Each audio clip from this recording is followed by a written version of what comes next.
제 손을 가만히 내려다봅니다. 마디마디 굵어진 손가락, 거칠어질 대로 거칠어져 로션을 아무리 발라도 하얗게 일어나는 손등. 지문이 닳아 없어질 정도로 걸레를 짜고 뜨거운 냄비를 맨손으로 옮기며 살아온 30년의 세월이 이 두 손에 고스란히 박제되어 있습니다. 사람들은 제 손을 보면 고생 많이 하셨네요 라고 말하지만 남편 박명철에게 이 손은 그저 숨기고 싶은 촌스러운 훈장일 뿐이었습니다. 여보, 식사하세요. 오늘 당신 좋아하는 청국장 끓였어요. 시장에서 해콩 사다가 아침부터. 아침부터 무슨 냄새를 이렇게 풍겨. 옷에 냄새 배게. 나 밖에서 중요한 미팅 있는 거 몰라? 아니, 당신이 어제 얼큰한 거 먹고 싶다고 했잖아요. 그래서 일부러. 됐어. 입맛 떨어져서 안 먹어. 그리고 집안 환기 좀 시켜. 당신한테서는 아주 쿰쿰한 된장 냄새가 배어서 빠지질 않아. 체벌 좀 씻고 다녀. 남편은 제 말이 끝나기도 전에 현관으로 향합니다. 씻고 다녀라는 말. 하루에도 2번씩 샤워를 하고 행여 냄새라도 날까 섬유유연제를 듬뿍 넣고 빨래를 해도 남편 코에는 제가 그저 썩은 메주 덩어리로밖에 보이지 않나 봅니다. 쾅 소리를 내며 닫히는 현관문을 멍하니 바라보다가 저는 식어가는 청국장 뚝배기 앞에 힘없이 앉았습니다. 눈물이 핑 돌았지만 울지 않았습니다. 이런 무시는 하루 이틀 일이 아니었으니까요. 제가 시집왔을 때 우리 집은 단칸방 월세였습니다. 남편은 고시 공부를 한다고 책만 팠고 저는 식당 설거지부터 남의 집 파출부까지 안 해본 일이 없었습니다. 만삭의 몸으로 언덕길을 오르내리며 연탄을 날랐던 기억. 쌀이 떨어져 수제비로 끼니를 때우면서도 남편 보약은 빚을 내서라도 해먹였던 기억. 그 모든 고생 끝에 남편은 사업가가 되었고 이제는 남들이 부러워하는 중소기업 사장님 소리를 듣습니다. 우리는 번듯한 2층 양옥집으로 이사도 왔습니다. 하지만 집이 넓어질수록 통장의 잔고가 늘어날수록 제자리는 점점 좁아져만 갔습니다. 쯔쯔.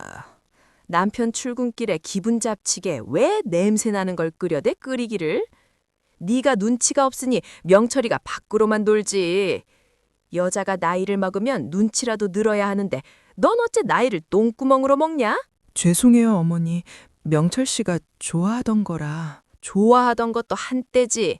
사람이 위치가 달라지면 입맛도 변하는 법이야. 넌 아직도 네가 쌍문동 반지하방에 사는 줄 아냐? 수준 좀 맞춰, 수준 좀. 에잉, 재수없어. 시어머니는 리모컨을 신경질적으로 내려놓고 방으로 들어가 버리십니다. 텅 빈 거실에 혼자 남겨진 저는 묵묵히 밥상을 치웁니다. 화려한 샹들리에가 반짝이는 넓은 거실이지만 이곳에 제 편은 단 한 명도 없습니다. 아들은 유학을 떠나 1년에 한 번 얼굴 보기도 힘드니 이 넓은 집은 제게 감옥이나 다름없었습니다. 여보, 나와봐. 인사해. 우리 회사 경리과 서유라 과장이야. 안녕하세요, 사모님. 처음 뵙겠습니다. 서유라입니다. 네, 안녕하세요. 그런데 어쩐 일로? 서 과장이 이번에 살던 오피스텔 보증금 문제가 좀 생겨서 당장 잘 곳이 없대. 일도 잘하고 싹싹한 친구인데 길거리에 나앉게 생겼잖아. 오갈 때 해결될 게까지만 우리 집 2층 남는 방 좀 쓰라고 했어. 네? 아니 여보, 아무리 그래도 다 큰 처녀를 집에 들이는 건 좀 그렇지 않아요? 그것도 상의 한마디 없이? 답답해 진짜. 이 사람아, 우리 집이 방 한 칸짜리 3방이야? 2층 텅텅 비워두고 뭐 할 건데? 직원 복지 차원에서 잠깐 머물게 하는 것도 못 해줘? 당신 마음 씀씀이가 그 모양이니 내가 밖에서 큰일을 못 하는 거야. 남편의 호통에 저는 움츠러들었습니다. 서유라라는 그 여자는 고개를 푹 숙이고 죄송한 표정을 짓고 있었지만 어쩐지 입가에는 묘한 미소가 걸려있는 것 같았습니다. 사모님, 불편하게 해드려서 정말 죄송해요. 사장님께서 너무 걱정해 주셔서 제가 최대한 눈에 안 띄게 쥐 죽은 듯이 지낼게요. 빨래랑 청소도 제가 다 알아서 하고요. 아이고, 얘가 걔네 회사 그 똑순이 과장이냐? 어머, 실물이 훨씬 곱네. 들어와. 내 며느리가 속이 좁아서 그러니 신경 쓰지 마라. 이 넓은 집에 사람 옹기 좀 들고 좋지 뭐. 시어머니까지 합세하자 저는 더 이상 반대할 명분이 없었습니다. 그렇게 기막힌 동거가 시작되었습니다. 하지만 잠깐이라던 동거는 한 달이 지나고 두 달이 지나도 끝날 기미가 보이지 않았습니다. 오히려 서유라는 점점 더 이 집의 주인 행세를 하기 시작했습니다. 사장님, 하세요. 이 멸치볶음 진짜 맛있네요. 근데 좀 짜다. 사모님, 건강 생각해서 간 좀 약하게 하셔야겠어요. 사장님 혈압도 있으신데. 내 음식 간은 내가 알아서 해요. 그리고 아가씨, 젓가락질 그렇게 하는 거 예의 아니에요. 당신은 밥상머리에서 어린애한테 잔소리가 하고 싶어? 서 과장이 당신 건강 챙겨서 하는 말이잖아. 고맙다고는 못할 망정 트집으니. 그럼. 젊은 사람이 센스도 있고 싹싹하니 얼마나 예쁘냐. 누구처럼 곰탱이같이 미련하지 않고. 저는 밥알이 모래알처럼 느껴져 숟가락을 내려놓았습니다. 이 집안에서 저는 투명인간, 아니 그보다 못한 존재였습니다. 서유라는 밤늦게까지 거실에서 남편과 와인을 마시며 히히낙낙거렸고 저는 부엌 구석에서 그들이 남긴 안주 접시를 설거지해야 했습니다. 2층에서 들려오는 그녀의 하이톤 웃음소리가 제 심장을 긁어대는 것 같았습니다. 그러던 어느 날이었습니다. 남편과 시어머니가 외출하고 서유라는 회사에 간 텅 빈 오후였습니다. 2층 청소를 하러 올라갔다가 닫혀있는 서유라의 방문이 살짝 열려있는 것을 보았습니다. 평소에는 문을 잠그고 다녔는데 급하게 나가느라 잊은 모양이었습니다. 호기심과 불길함이 뒤섞인 감정으로 저는 그 방에 발을 들여놓았습니다. 방 안은 향수 냄새로 진동했습니다. 화장대 위에는 제가 평생 한 번도 써보지 못한 고가의 화장품들이 즐비했습니다. 그리고 침대맡 협탁 위에 놓인 액자를 본 순간 저는 숨이 턱 막히고 말았습니다. 남편과 서유라가 제주도의 푸른 바다를 배경으로 다정하게 볼을 맞대고 찍은 사진이었습니다. 두 사람은 누구보다 행복한 연인, 아니 부부처럼 보였습니다. 사진 밑에는 작은 글씨로 날짜가 적혀 있었습니다. 우리의 1주년을 기념하며. 1주년? 1년 전이라면 시어머니가 관절 수술을 받으셔서 제가 병원에서 한 달 내내 쪽잠을 자며 간병하던 때였습니다. 그때 남편은 해외 출장을 간다고 했었습니다. 병원에 누워있는 노모와 병수바라는 아내를 두고 그들은 제주도에서 미롤 여행을 즐겼던 것입니다. 손이 부들부들 떨렸습니다. 배신감에 다리가 풀려 바닥에 주저앉았습니다. 그런데 침대 밑에 삐져나온 서류 봉투 하나가 눈에 들어왔습니다. 떨리는 손으로 봉투를 열었습니다. 안에는 충격적인 문서들이 들어있었습니다. 이혼소송 준비 자료라고 적힌 파일, 그리고 제 명의로 된 작은 적금 통장들의 해지 위임장, 심지어 제가 정신적으로 불안정하다는 허위 진단서 초안까지. 치매 초기 증상 및 의부증으로 인한 가정 파탄 유도 전략. 그들은 단순히 바람을 피우는 게 아니었습니다. 저를 정신병자로 몰아 빈털터리로 내쫓을 계획을 세우고 있었던 것입니다. 시어머니도 남편도 저 뱀 같은 서유라도 모두 한통속이었습니다.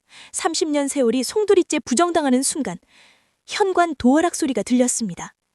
띠리릭 쿵. 서 과장, 왔어? 자기야, 나 일찍 들어왔어. 어머, 자기, 진짜 일찍 왔네. 우리 오늘 집에 아무도 없는 줄 알고 온 거지? 그 곰탱이 여편네는 아직도 눈치 못 챘겠지? 멍청해서 약 좀 타서 먹이면 정신 오락가락 하는 줄 알 거야. 그러니까요. 아까 보니까 안색이 흑빛이던데. 오빠, 우리 계획대로 이번 달 안에는 끝내는 거지?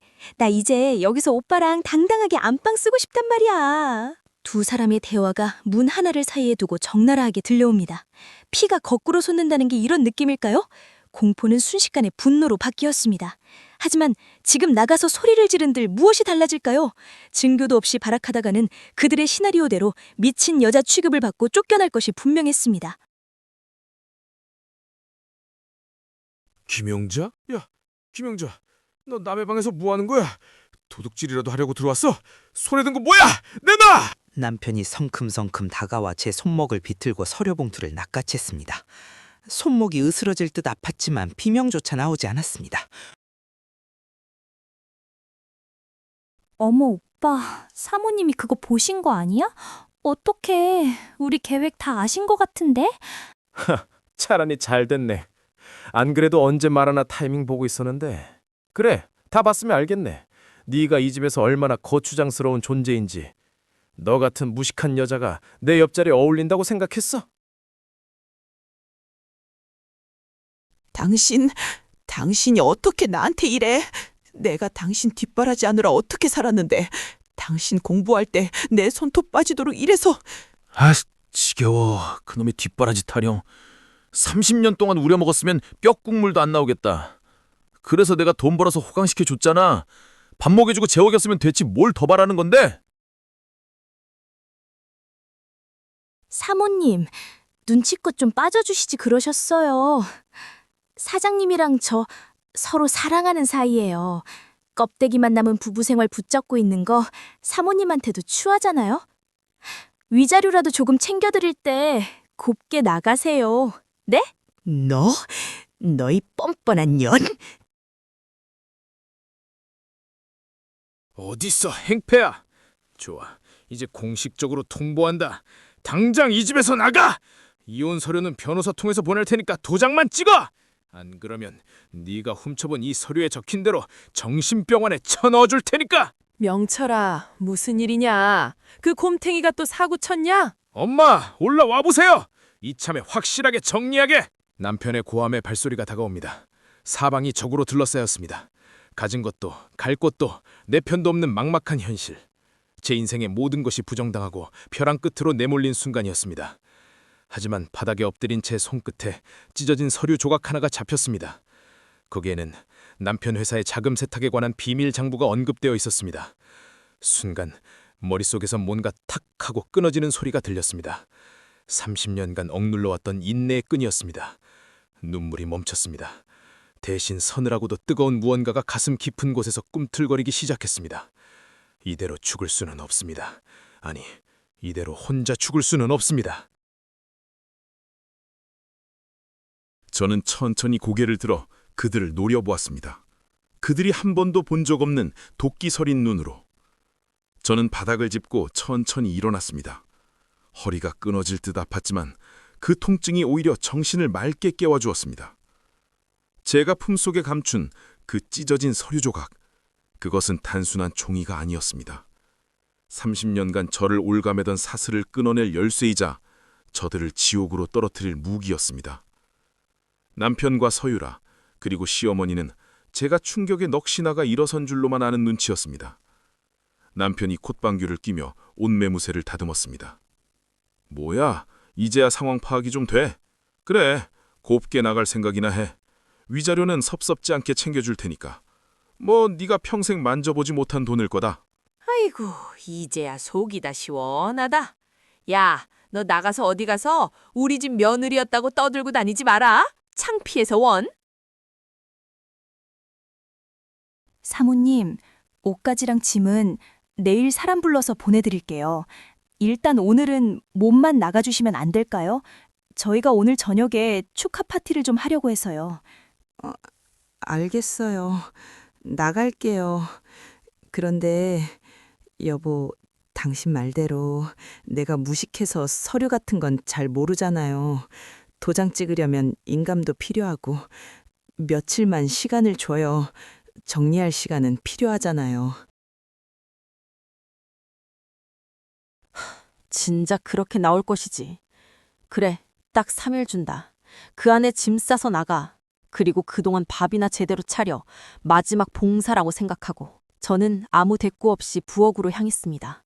등 뒤에서 서유라의 콧노래 소리와 시어머니의 웃음소리가 들려왔습니다. 그날부터 저는 다시 식모가 되었습니다. 하지만 예전의 김영자가 아니었습니다. 저는 부엌에서 칼을 갈며 귀를 열었습니다. 그들은 제가 영어를 모른다고 생각했는지 제 앞에서 거리낌 없이 오프쇼어 펀드니 페이퍼 컴퍼니니 하는 단어들을 섞어가며 통화했습니다. 저는 그 모든 내용을 앞치마 주머니에 넣어둔 휴대폰 녹음기에 담았습니다. 다음 날 남편이 출근하고 서유라가 쇼핑을 하러 나간 사이 저는 안방 금고 앞에 섰습니다. 남편은 제가 기계치라 금고는커녕 도어락 비밀번호도 못 바꾼다고 무시해왔습니다. 하지만 저는 알고 있었습니다. 남편이 얼마나 자기애가 강한 사람인지. 비밀번호는 언제나 자신의 생일이나 자기 회사 창립 기념일이었습니다. 떨리는 손으로 남편의 생년월일을 눌렀습니다. 삑, 삑, 삑, 삐릭. 경쾌한 소리와 함께 굳게 닫혀있던 금고문이 열렸습니다. 그 안에는 현금 뭉치와 함께 검은색 장부가 들어있었습니다. 어제 제가 주운 쪽지에 적혀있던 그 이중 장부였습니다. 심장이 터질 것 같았지만 침착하게 장부를 꺼내 한 장 한 장 사진을 찍었습니다. 회사 자금을 빼돌려 서유라 명의의 계좌로 입금한 내역, 불법 로비 자금 내역, 그리고 탈세의 증거들까지. 상상 그 이상이었습니다. 심지어 시어머니 이름으로 된 차명 계좌 내역도 있었습니다. 아들이 벌어다준 돈이라며 떵떵거리던 시어머니의 돈도 결국은 범죄 수익이었던 것입니다.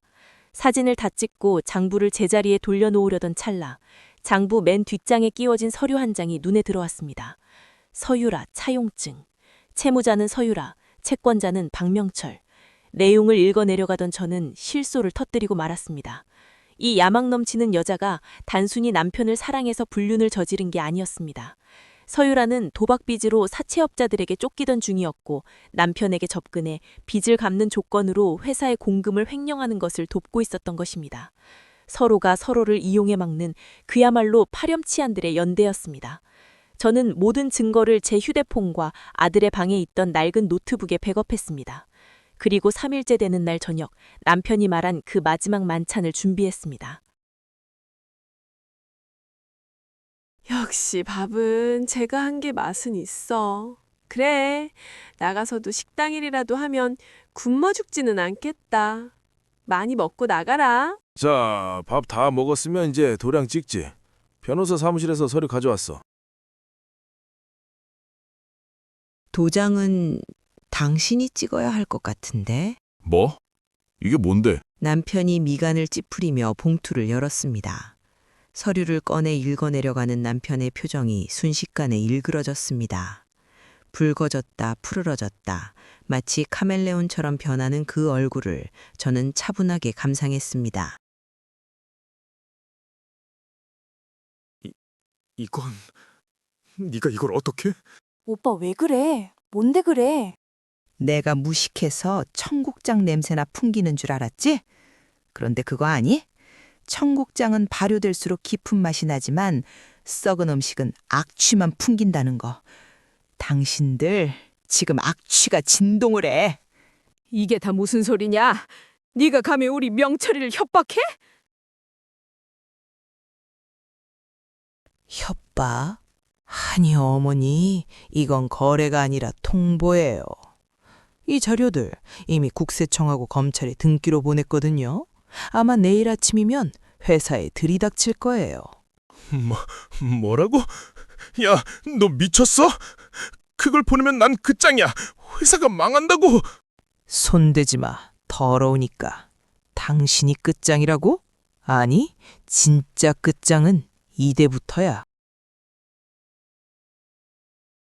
서 과장, 아니 서유라 씨. 당신이 몰래 빼돌린 회사 자금 5억.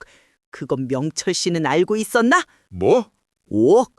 야, 서유라, 너 그게 무슨 소리야? 오피스텔 보증금 외에는 손댄 거 없다며? 아니야, 오빠. 저 여자가 하는 말 믿지 마. 다 거짓말이야. 거짓말? 여기 네가 쓴 차명계좌 내역이랑 도박 사이트 입금 내역까지 다 있는데? 명철 씨, 당신 이 여자가 당신 사랑해서 붙어 있는 줄 알았지? 당신 돈으로 빚 갚고 한몫 챙겨서 튈 생각이었던 거 나만 눈치챘나 봐. 멍청한 건 내가 아니라 당신이었네. 너희 나쁜 년, 내 돈을 빼돌려. 내가 널 어떻게 대우해줬는데? 저 오빠 진정해, 이거 놔. 거실은 순식간에 아수라장이 되었습니다. 남편과 불륜녀가 서로 머리끄덩이를 잡고 싸우는 꼴이라니 그야말로 막장 드라마의 한 장면이었습니다. 시어머니는 아이고 아이고 하며 바닥을 치고 통곡했습니다. 그 거룩하고 고상하던 척하던 인간들의 밑바닥이 적나라하게 드러나는 순간이었습니다. 저는 그 광경을 팔짱을 끼고 내려다보았습니다. 가슴 속에 맺혀있던 응아리가 뻥 뚫리는 듯한 쾌감이 밀려왔습니다. 그때 밖에서 요란한 사이렌 소리가 들려왔습니다. 제가 미리 신고해둔 경찰이 도착한 것입니다. 현관문이 열리고 제복 입은 경찰들이 들이닥쳤습니다. 아니에요. 다 오해입니다. 저 여자가 꾸민 짓이에요. 저는 몰랐어요. 아이고, 우리 아들 잡혀가네. 명철아! 여인연아, 네가 신고했냐? 네 남편을 감옥에 보내고 네가 편할 줄 알아?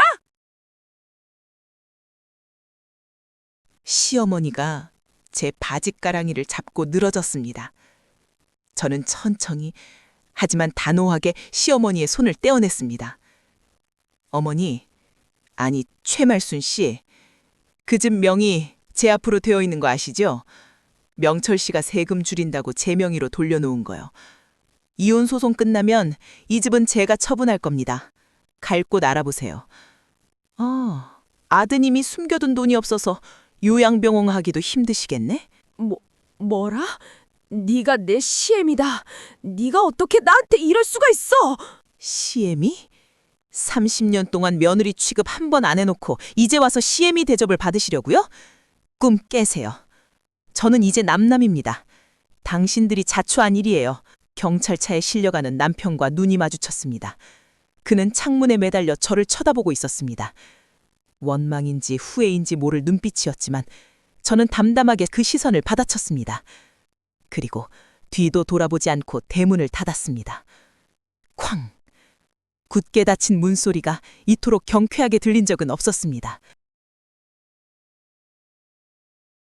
1년 후, 저는 작은 반찬 가게를 열었습니다.